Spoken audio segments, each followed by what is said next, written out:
Smart automation, better business. Learn how to optimize your business with Solvd.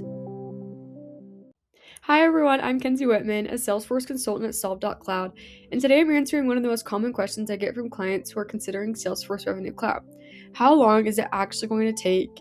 It's a great question, and the honest answer is, it depends, but I'm going to break it down so you know exactly what to expect. First, let's quickly define what we're talking about.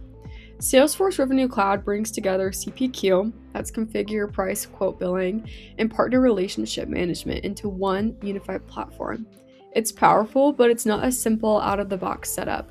The implementation timeline really comes down to three things: the size and complexity of your business, how clean your existing data is, and how ready your team is to make decisions. Let's walk through the most common scenarios. If you're a smaller company with a straightforward product catalog, limited pricing rules, and 1 or 2 billing models, you're looking at roughly 3 to 6 months for a solid implementation.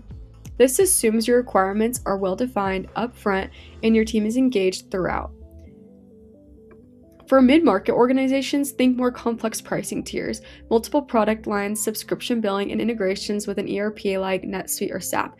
You're typically looking at 6 to 9 months. A big chunk of that time goes into the discovery and design phase, making sure the CPQ configuration actually mirrors how your sales team quotes in the real world. Enterprise implementations are a different animal. We're talking multi-currency, multi-entity billing, complex approval workflows, deep ERP integrations, and sometimes migrating years of legacy data. These projects can realistically run 12 to 18 months or longer. That's not a bad thing. It just means there's a lot to get right, and rushing it creates problems down the road. Here's what I see slow projects down the most.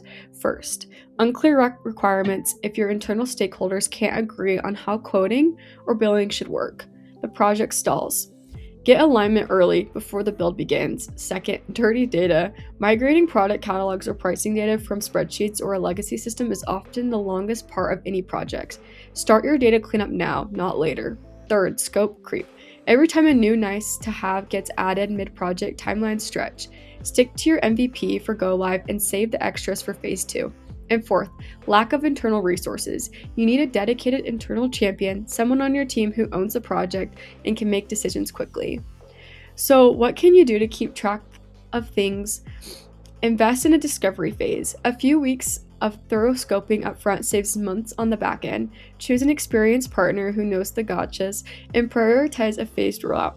You don't have to do everything at once. Get CPQ live first, then layer in billing, and then tackle the advanced stuff.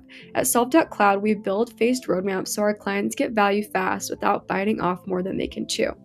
So to wrap it up, a Revenue Cloud implementation typically takes anywhere from 3 months on the low end to 18 plus months on the high end. Depending on your complexity, your data, your team's readiness, the companies that hit their timelines are the ones that plan well, stay aligned, and work with a partner who's done it before. If you're evaluating Revenue Cloud and want to talk through what a realistic timeline looks like for your business, reach out to me directly or check us out at solvd.cloud. And if you found this helpful, like, subscribe, and drop a comment below. I'll see you in the next one. Thanks. Thank you so much for watching. We can't wait to help you automate your business. Please like, comment, or subscribe for more.